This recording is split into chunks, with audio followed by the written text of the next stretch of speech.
Vítam vás pri dnešnom výklade karty Malej arkány 10 mečov.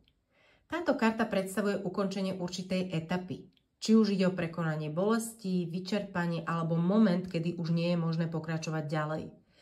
Nesie v sebe pocity straty, zrady alebo vyvrcholenie konfliktu, ktoré prirodzene vedie k záveru. Hoci jej posolstvo môže pôsobiť dramaticky a ťaživým dojmom, nie je výlučne negatívne, pretože každý koniec zároveň otvára dvere k novému začiatku a osobnej premene.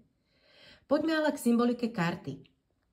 Na karte je zobrazená postava ležiaca na zemi s 10 mečmi v chrbte.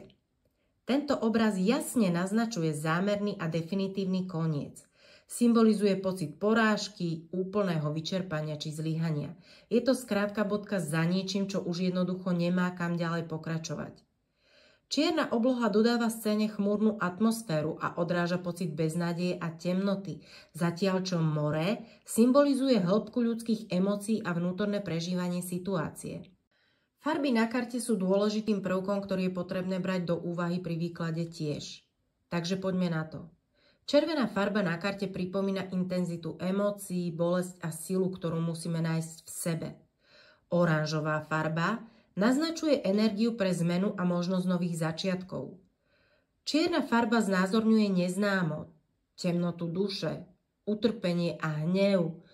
Žltý obzor na pozadí pripomína, že po temnote vždy prichádza svetlo a nové možnosti, ktoré otvárajú cestu k lepším časom. Karta 10 mečov zároveň tvorí určitý protiklad ku karte smrť. Zatiaľ čo smrť hovorí o prirodzenom ukončení a transformácii, 10 mečov často naznačuje brutalitu situácie, záverečný ťah alebo dokončenie niečoho, čo už nemá pokračovanie. Napriek tomu však môže ísť aj o oslobodzujúci čin, ktorý otvára cestu k novému začiatku.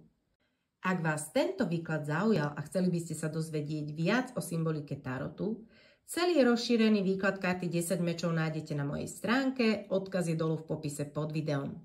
Ďakujem, že ste dnes boli so mnou a ak vám tento výklad priniesol inšpiráciu, poteší ma, ak dáte videu like a prihlásite sa na odber, aby vám neunikli ďalšie tarotové výklady.